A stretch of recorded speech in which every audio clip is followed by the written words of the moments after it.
Even though it's just myself, I'm still going to treat this as a little study. I want to open up. I just want to say, first of all, it's the summer, and I knew, like, during the school year, I know a lot of people can make it to these, but when it hit the summer, I knew there would be people who were going to vacation, might go somewhere, had other plans, and I don't hate any of them for that, okay? It's not like all of a sudden, since they can't attend me wanting to do this, because all of this and this and this, I'm not pushing this on any of them. I want them to go have some fun too. If they want to go vacation, that's perfectly fine. This is just something I started for myself too as well. And I'm not going to protrude this onto any of them. So, I say that because, none of them can make it. And again, no hate on that. So I'm do a little, I guess since by myself, it might go a little shorter. But I just want to talk about something that's very relatable to everyone. Okay, like when I start talking about you, it'll click with a lot of you. And so, since I still want to treat this as a study, I'm gonna open us in a word of prayer. So, Father, thank you for this day.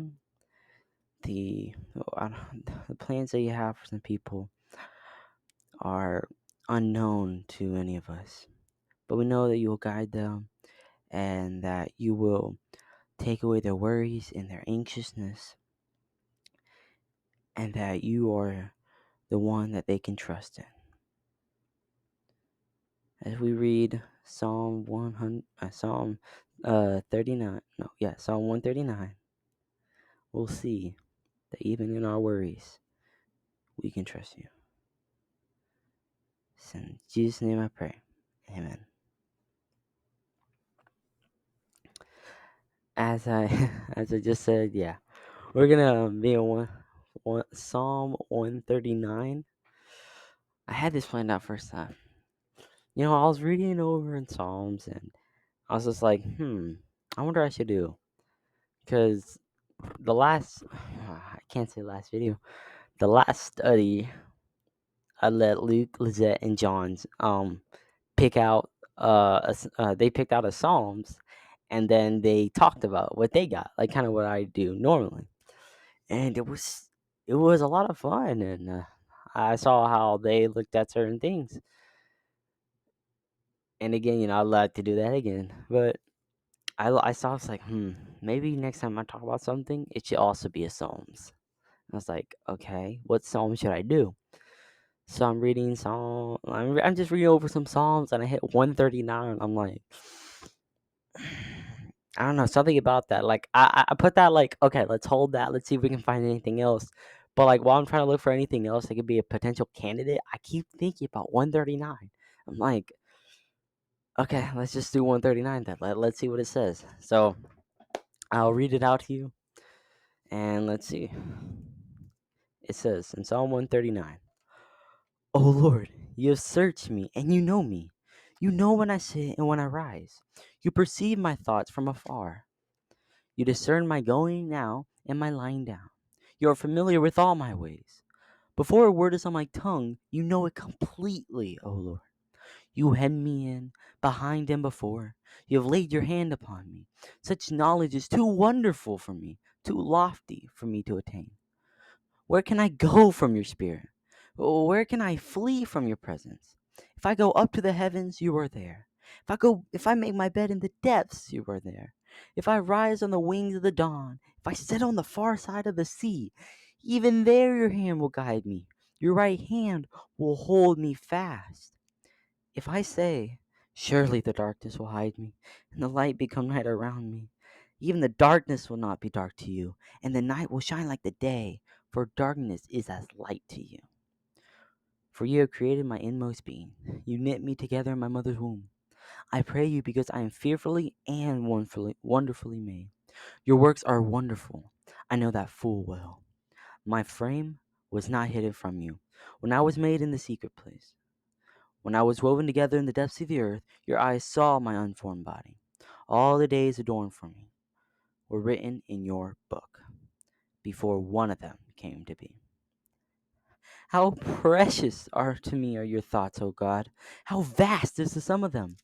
Were I to count them, they would outnumber the grains of the sand. When I awake, I am still with you. If only you would slay the wicked, O God. Away from me, you bloodthirsty men. They speak of you with evil intent. Your adversaries misuse your name. Do I not hate those who hate you, O Lord, and abhor those who rise up against you? I have nothing but hatred for them. I count them my enemies. Search me, O God, and know my heart. Test me and know my anxious thoughts. See if there's any offensive way in me, and lead me in the way everlasting. A lot to unpack, I can say that. Before I go, but what I just read to you was how I would think about it. But I want to put an image in your hand, in your head. I want to give you what it would look like. Wait, in a way that he would be saying this. When I said this would be very relatable, we may not have those poetry or prayers like that, but relatable like this. I know for a fact. You can you can comment, you can say what you want. You can raise your hand even if you like to. But how many have how many has been up 1 a.m., 2 a.m., 3 a.m., 4 a.m., 5 a.m., and they're questioning everything? They hear one thought in their brain and they take it in a whole direction. Their emotions back and forth, front, and it's everywhere. And they go from, let's say, they go,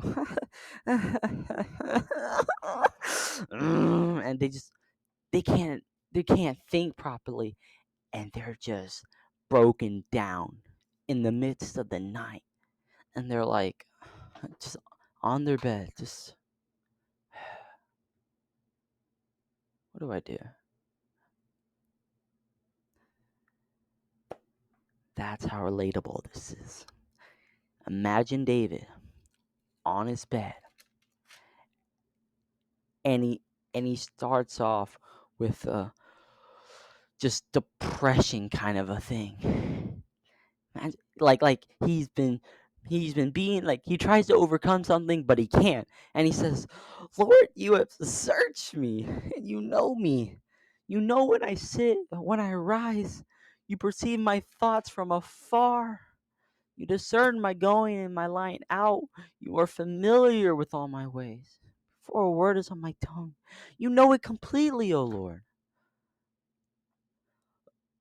He's saying, Lord, you know everything about me. You know when I walk out of my house to when I go down to buy something, when I go down to rest for 5 minutes, when I go down to sleep, when I go to talk to someone, when I go do my job, when I go sit on my throne. You know it all. You know what I'm going to do. On top of knowing what I'm going to do, says, you know all my ways, and you know my words.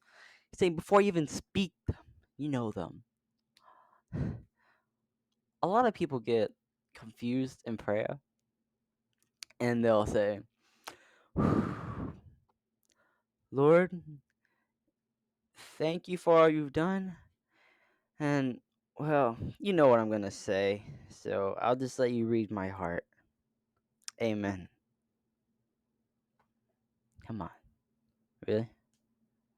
So many people do that. I've done it before thinking, easy way out. Easy way out my foot. That helps nothing. Yes, God might know what you're trying to convey. Like you could say, like, Lord, I don't know what's on this person's heart, but and something like if you're praying for someone that if you're just saying that so you don't have to talk on for like 5 minutes because you don't find it to yourself honoring enough to talk to God in a prayer, they gotta shorten it and just say, "You know my heart." That's not true devotion right there. Reason why David's saying this is because he knows God knows everything he's gonna do. But David says, but David's mind says, I'm still gonna seek for the Lord. So he's gonna start off with the obvious. He's gonna start off with what is already known and what's already on his heart, but he's not gonna withhold from speaking of it, even if God already knows it. Because we should get in a point in a relationship that even if you don't want to say it, you'll say it to God. Even if it's embarrassing, say it to God. If it's great, good news, say it to God. If it's bad news, say it to God. Even if you don't want to say it to God. And he's just in a kind of he's going through emotions and this like depression kind of a thing. Just you know everything I do, Lord. He goes, you hem me in behind and before. You have laid your hand upon me. Such knowledge is too wonderful for me, too lofty for me to attain.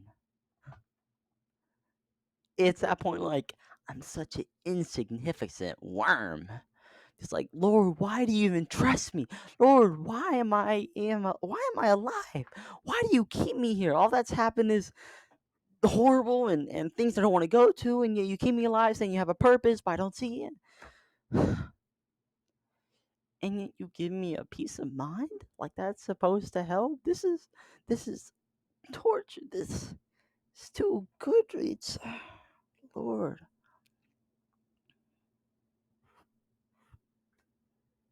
It's that mentality. You said he goes and he says, where? Where can I go from your spirit? Where can I go from your spirit? Where? God's everywhere. It says God's everywhere in the book. You might think, oh, he's just in heaven. No, he is everywhere. He's watching everyone. He knows what's happening. He has a plan. So he says, where can I go from your spirit? He's like, where can I flee from your presence? If I go up to the heavens that you've made your kingdom, you're definitely gonna be there. So if I go the opposite way to the depths, to go meet, to go all the way to Sheol, that's what they called hell, you're gonna be there. You know why? He created that too. God's everywhere. He's like a better version of Saint Nicholas knowing everything. But David's still guiltful. See, guilt. He's because that guilt right there on verse 6, such knowledge is too wonderful for me, too lofty for me to attain. Because he knows that he has God's blessing, he can have it all, but then he does something wrong, which leads to a 3 a.m. kind of a conversation like this. So he feels that guilt, and he's like, okay, I can't. I need to go from God. No, I can't. I just need some. I need a break time. I can't do this 24/7. Humans aren't supposed to be awake for 24/7. They're not supposed to be on guard 24/7. He's like, but where can I go? I can't go anywhere because He's everywhere. If I rise on the wings of the dawn in verse 9, if I set on the far side of the sea, if even there your hand will guide me, your right hand will hold me fast. Saying God's so good, God's so gracious, even when you try to separate yourself from Him, not because you hate Him, but because of that guilt. It says He'll guide you there. He won't just lead you to the slaughter. He'll still make sure His hand is holding you fast. He will hold on to you because He will be there. I don't know about you, but I've had that kind of conversation. I've had that talking to myself, that guilt. And yet, even after that, the next day, I can feel a sense of of God's presence and say, I can wake up in the morning. Thank you for another day to glorify you. Because even though in the midst of all this that I've said to you, you're still good. He says, he says, this is where it's gonna hit. This is where it hits most people. If I say, surely the darkness will hide me, and the light become night around me, even the darkness will be not be dark to you. The night will shine like the day, for darkness is as light to you. That that 12, verse 12, a lot of people don't understand. All they get is verse 11. Surely darkness will hide me, and the light become night around me. That's a lot of people right there. In the bed, when there's nothing but just darkness around you, trying to sleep, but you can't sleep. The mind keeps you up, and you're saying, you can't even see anything. You're like, darkness, yep, over there, yep, darkness over there. And you have those deep thoughts because it's the darkness around you. But you know what? Right there in verse 12, it says, even the darkness will not be dark to you. You know why? Because his eyes are burning fire. In Thessalonians, it says, his eyes are a burning fire which searches people's hearts. You think that from searching a person's heart, he's going to need light? No, that's a whole different spectrum, buddy. He created the dark, so I'm pretty sure he can do something like a night vision goggle. Nothing will hide you from God. In the end, it's only if you reject God all the way to the end that he'll give you your wish of you not being with him. But until then, he's gonna love you. He's gonna care for you. That's why the darkness is gonna be same as light. Because to him, it's I don't care about that. Move. I see you. I want you to want me. I see you. Let me help you out. I'm right here. I'm right here. It clicks in David now. He goes from a depression to a guilt to a thankfulness, and he says, reasoning. And he says, for you created my inmost being. You knit me together in my mother's womb. I praise you because I am fearfully and wonderfully made. Your works are wonderful. I know that full well. My frame was not hidden from you when I was made in the secret place, when I was woven together in the depths of the earth. Boom. There goes abortion. No, seriously. The reason why we can feel God's presence is because we're made in God's presence. Thought a bit like that? You're not just born from someone and then all of a sudden when you're 5 you can actually think, like, you actually gain consciousness and you're like, and then God's like, hey, you made it. Well, let me tell you about something. No. It's because he's always been there before you were born because he formed you. And David knows that. Even in the midst of the where can I can't go anywhere from you. You're always but it's true that you did form me. It's true that I was made by you. I know that. It's true that you delicately designed me in your image. It's true, and I know it. It that God's been there. Can't hate God because thinking I'm a child of sin. Because in the Bible it says we've all fall short. We only fall short because of what we done. That's what portrays right here. What we done. That guilt, that depression, that realization. It's all because of what we done. God's never changed. Even where it says you discern everything. You know everything I'm due because he's good. Because he designed us. Where can I go from you? You can't. He loves you. You formed me. He did. He says, verse 16, he says, your eyes saw. They saw my unformed body. All the days adorned for me were written in your book before one of them came to be. Ooh, God's plan. We might not know the days before us. It was in James, I believe, that it says, you don't say that I'm going to go to somewhere and spend X amount of months or X amount of years and make X amount of money or do this and this and this and then come back. Don't say that without saying, if the Lord wills. You can't. In the end, God's plan is going to prevail. So if you make a plan and it doesn't match up with his will, I'm sorry, buddy, but it might not happen.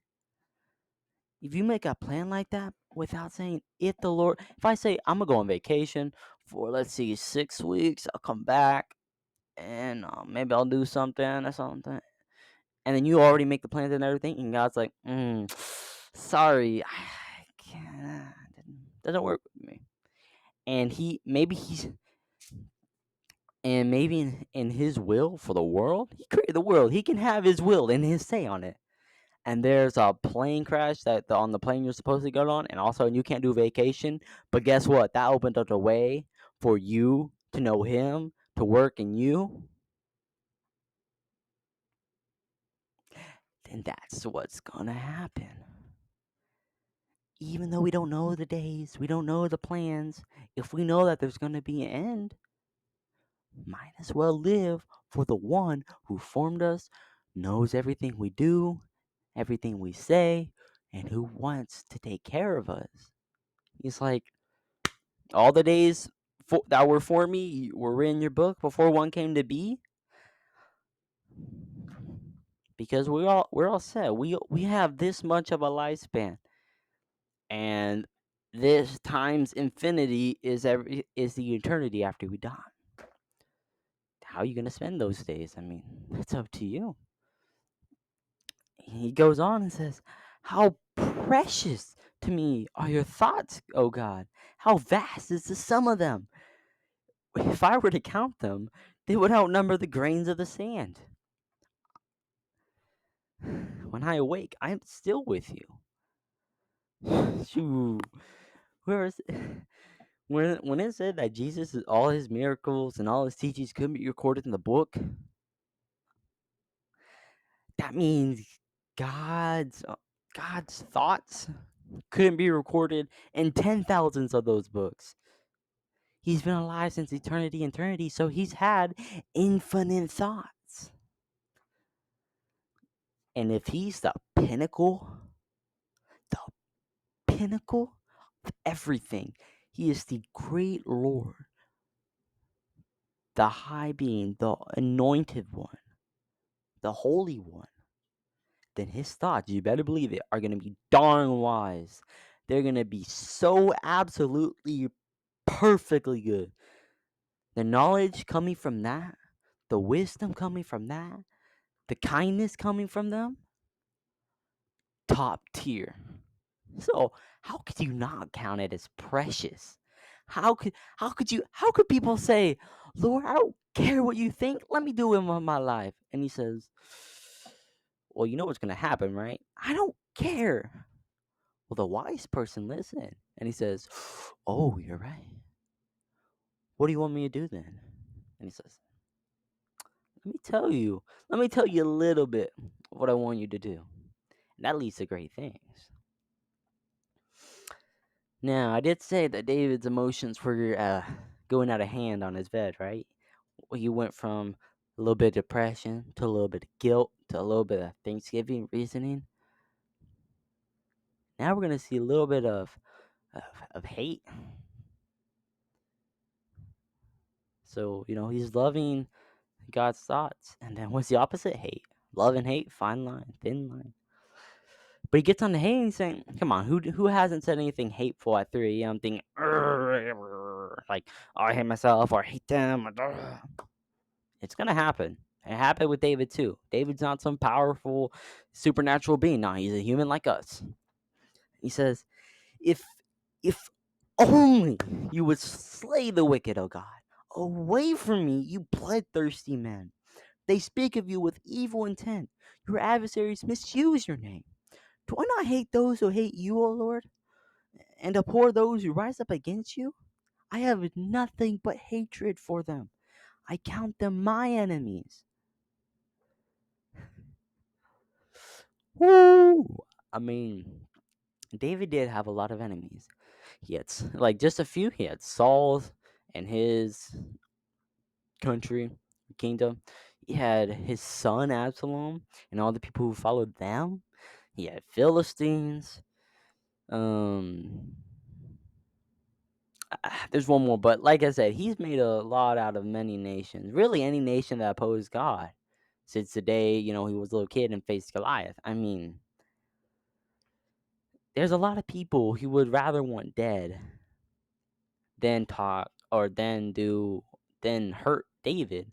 But more importantly, there's a lot more people who he wants dead than them misusing God's name and just blatantly saying God is the dumbest thing I've ever heard, or your God is the dumbest thing I've ever heard, David, and he's probably very powerless and he can't save you from nothing. Reality check. He's like, God, God, kill them, slay them, prove yourself for me. Am I not your servant? You're gonna let them do this to you? I can only take a guess that God's thought is, well, when they die, judgment's gonna come upon them. But this kind of thought, it's like the same as Habakkuk, when all of Judah was just turned to idols and against God. Habakkuk just, Lord, how long are you gonna let this go on? Lord, they're doing unspeakable acts against you. They're betraying you. They're doing idolatry. How long are you just gonna let this happen? Jonathan is like, they speak with evil intent. Their adversaries misuse your name. 21. Do I not hate those who hate you, O Lord, and abhor those who rise up against you? David tries to align himself with God, and he's like, I realize it. It's only you. So let your enemies be my enemies. Can't you see that? We're the same. Now, he did right to say, let God do all the killing and the doing away with them. Because we God's the only judge.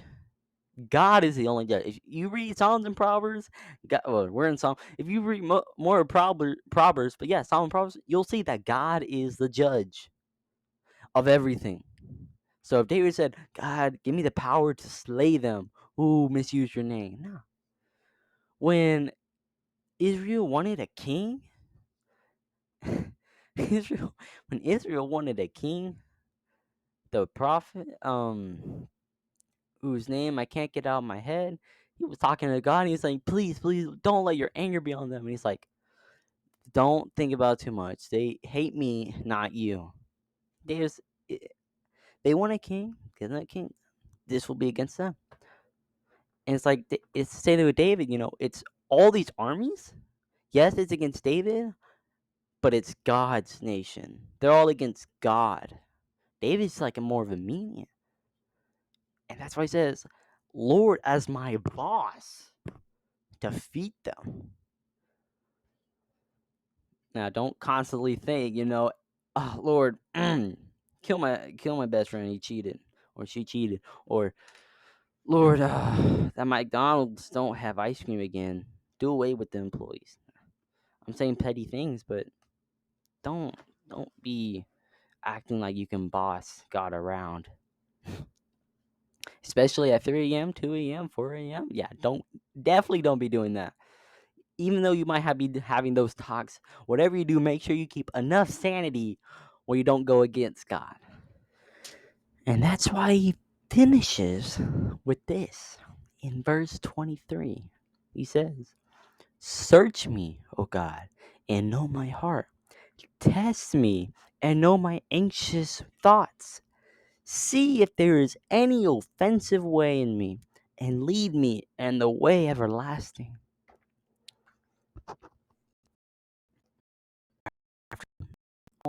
I'll say before, he still wants to end on good terms, knowing full well he was just, it was, at first it was, God. And then I was like, God. Then, God. And then Proverbs 16. The ways of man seem innocent, but God judges man's way. He knows that, so he ends with, "Search me, know my heart." He's he's saying like, Lord, be familiar with my heart. Lord, I want you to understand my heart so that you can know my anxious thoughts, you can know my words, you can know my happiness, you can know my sadness, you can know my joyfulness, you can know my stress, you can know it all. And when you know it all, test me. Test me. He's saying that because if God doesn't test someone, then God can't show them that they're lacking. So he says, see if there's any offensive way in me. Offensive not in just punching.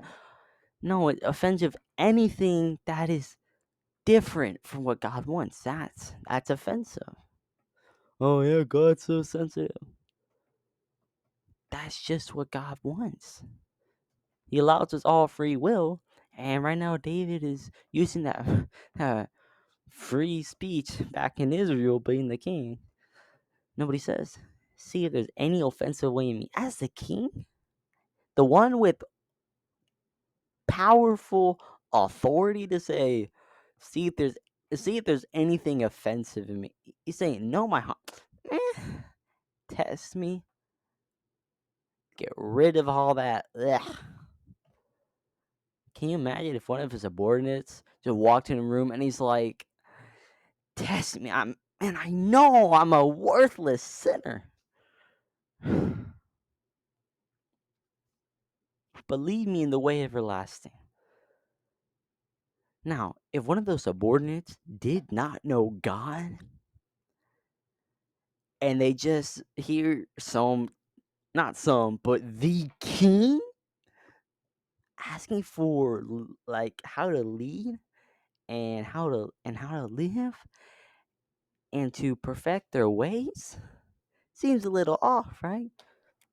But not if you know that we're all children of God. Then it makes sense. You don't want to offend your father.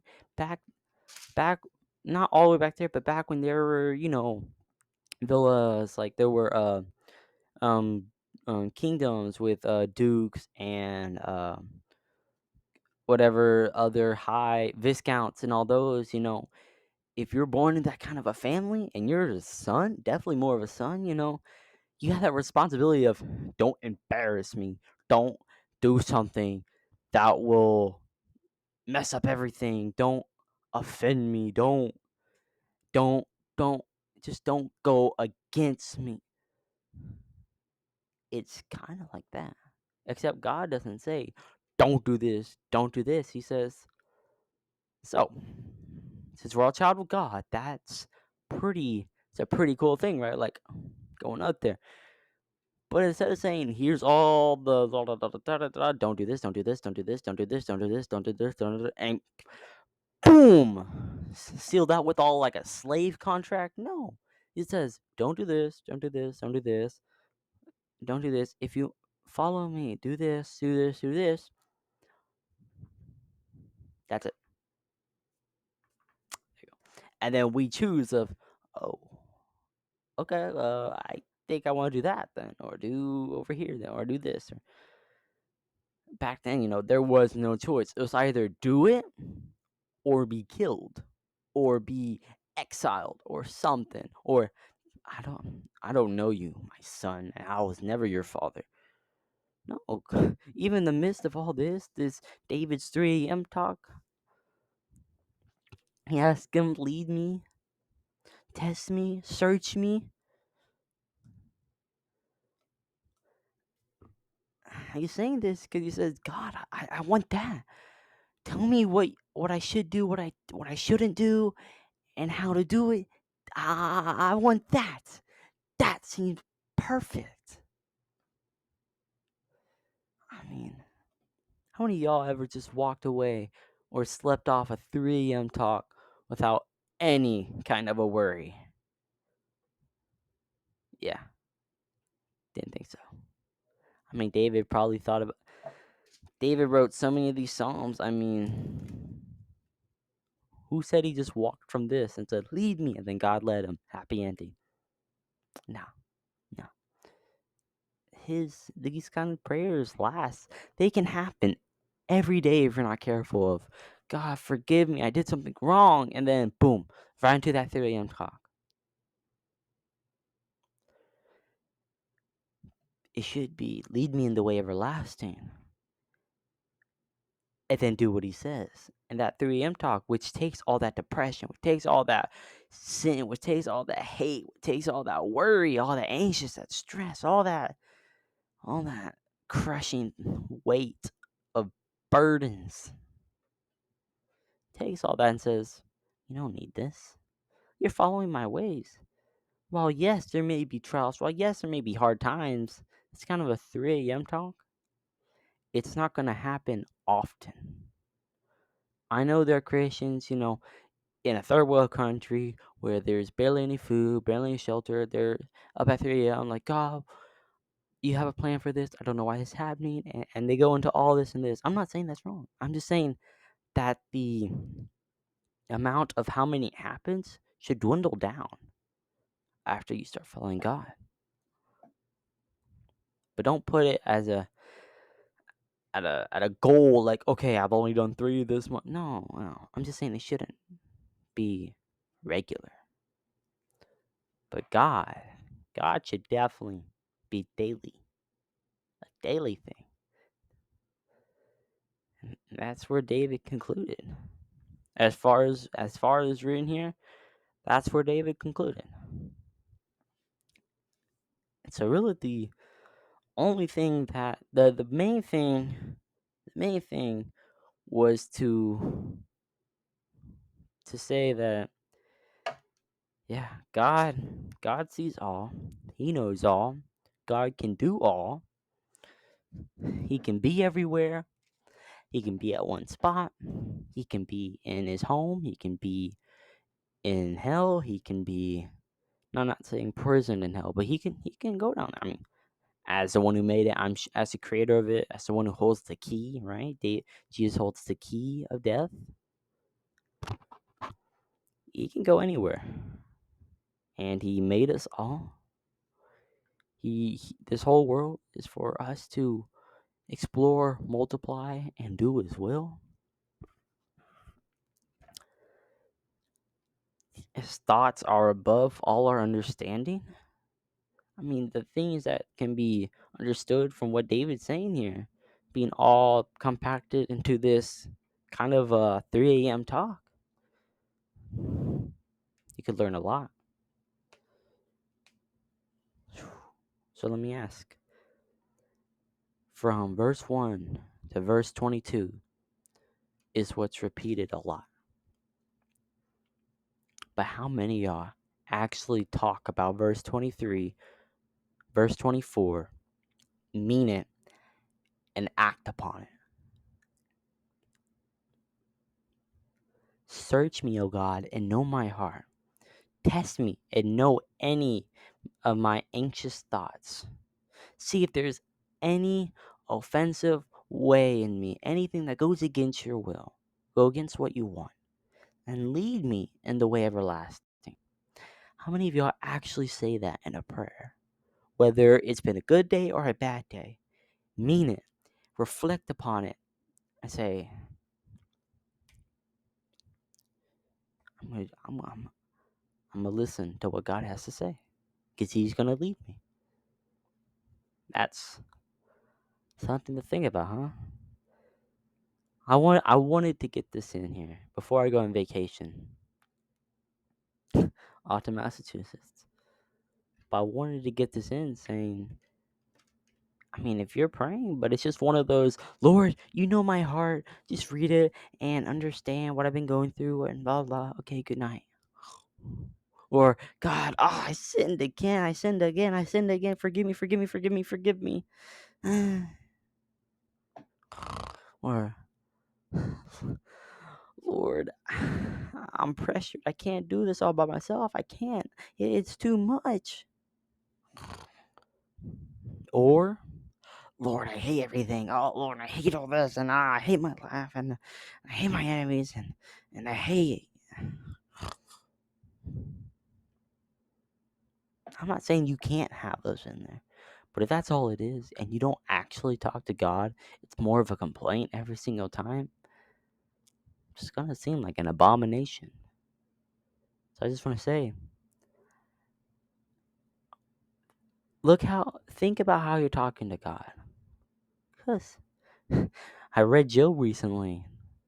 That's right. Yeah, the whole book of Job. Yeah, 42 chapters. I know, but I read Job, and after Job was took like a whole time about a 3 and talking about all he had all the different emotions going on and all the different chapters against all his different friends. The Lord talked to him and said, "Oh, I see. Is that how you feel?" And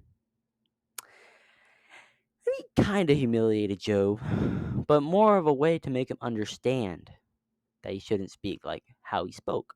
If you want to know how he spoke, read Job. But if you're gonna talk to God the whole time, just forgive me and then do what you want.